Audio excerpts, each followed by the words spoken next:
வணக்கங்க. வாங்க நாம இன்னைக்கு பார்க்க போகிறது ஒரு அருமையான சட்னி.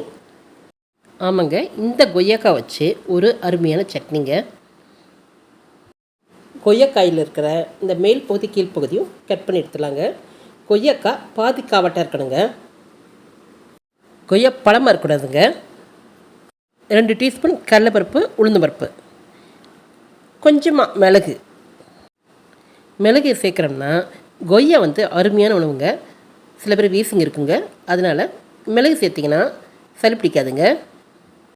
கொய்யாக்காயை சின்ன சின்ன துண்டாக நறுக்கி வச்சுருக்கிறேங்க. இப்போது சட்னிக்கு வதக்கலாங்க.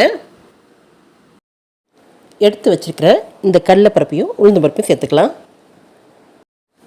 அடுப்பில் சிம்மில் வச்சு கருகாமல் வறுத்துக்கலாம். 1 டீஸ்பூன் அளவுக்கு எண்ணெய் சேர்த்துக்கலாங்க. பருப்புகளை அப்படியே பொன்முருவலாக வறுக்கலாங்க. வறுபட்டுருச்சுங்க.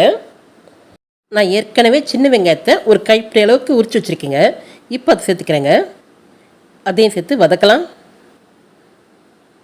இந்த சட்னிக்கு பெரிய வெங்காயம் சேர்க்குறத விட சின்ன வெங்காயம் சேர்த்து செய்யும்போது டேஸ்ட் கூடுங்க. நல்லா வதக்கலாங்க. இப்போ பூண்டு ஒரு 5-6 சேர்த்துக்கலாங்க. ஒரு சின்ன துண்டு அளவுக்கு இஞ்சி சேர்த்துக்கலாம். அப்படியே லேசாக வதங்கிடுங்க. இப்போது கருவேப்பிலை சேர்த்துக்கலாம். ஒரு கைப்பிடி அளவுக்கு சேர்த்துக்கலாங்க. இந்த சட்னி நல்ல மணமாகவும் நல்ல டேஸ்ட்டாகவும் இருக்குங்க. நல்லா வதக்கலாம். ஓகேங்க, நீங்கள் இப்போ தான் நம்ம வீடியோவை முதல்ல பார்க்குறீங்களா? அப்படி பார்க்குறதா மறக்காமல் நம்ம சேனலுக்கு சப்ஸ்கிரைப் பண்ணிடுங்க. இப்போ ஒரு 7 வரமிளகாய் சேர்த்துக்குங்க. மிளகா வத்தல் உங்களுக்கு காரத்துக்கு மாதிரி சேர்த்துக்குங்க. இதையும் சேர்த்து நல்லா வதக்குங்க. கொய்யா பழத்துக்குரிய அந்த இயற்கையான இனிப்புத்தன்மை மிளகா வத்தல் அதிகம் சேர்க்கும்போது அந்த டேஸ்ட்டை கூட்டி கொடுக்குங்க, அதிகப்படுத்துங்க.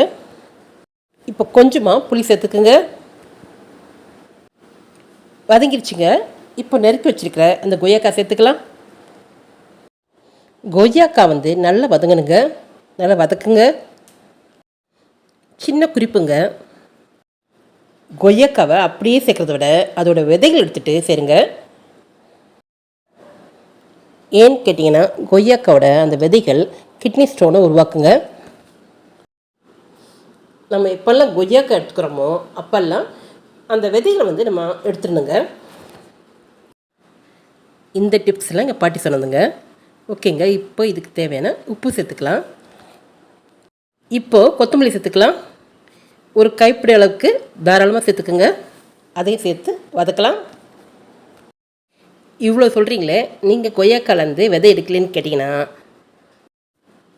ஆமாங்க, நானே இப்போ தான் முதல்ல இந்த கொய்யாக்காய் சட்னி செய்கிறேங்க. டேஸ்ட்டு சூப்பராக இருக்குங்க. ஆனால் ஒரே ஒரு விஷயம் என்னென்னா, நாம் என்ன தான் சட்னியை நைஸாக அரைச்சா கூட அந்த விதை அறுவடை பண்ணுறதுங்க கிட்டத்தட்ட மணல் மாதிரி இருக்குங்க. அதனால் விதையெல்லாம் எடுத்துகிட்டு அந்த சதைப்பகுதி இருக்கு இல்லையா, அதை மட்டும் சேர்த்துக்குங்க.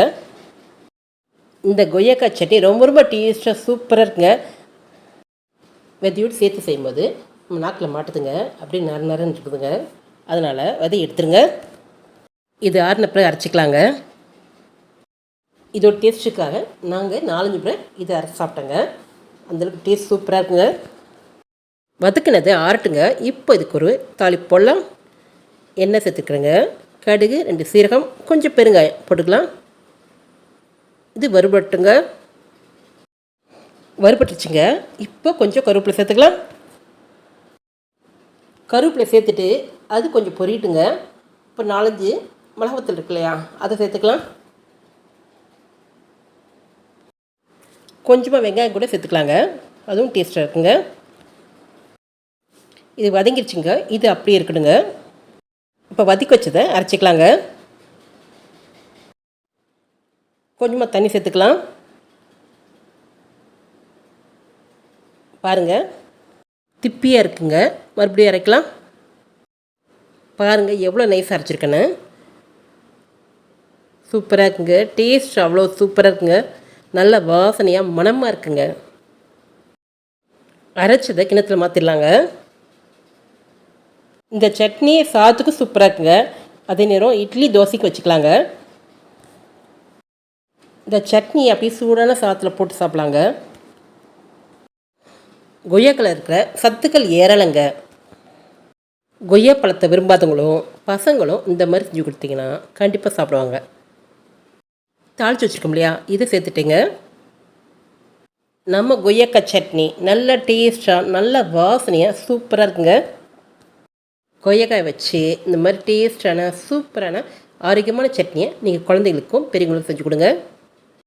எல்லோருமே விரும்பி சாப்பிடக்கூடிய இந்த கொய்யாக்காய் சட்னியை செஞ்சு பாருங்கள். செஞ்சு பார்த்துட்டு எப்படி இருக்குது சொல்லுங்கள். மறக்காமல் சப்ஸ்கிரைப் பண்ணிடுங்க. இந்த வீடியோ உங்களுக்கு பிடிச்சிருந்தா உங்கள் லைக்ஸையும் கமெண்ட்ஸையும் கொடுங்க, ஃப்ரெண்ட்ஸுக்கு ஷேர் பண்ணுங்க. இதேபோல் மற்ற வீடியோவில் சந்திக்கலாம். நன்றி.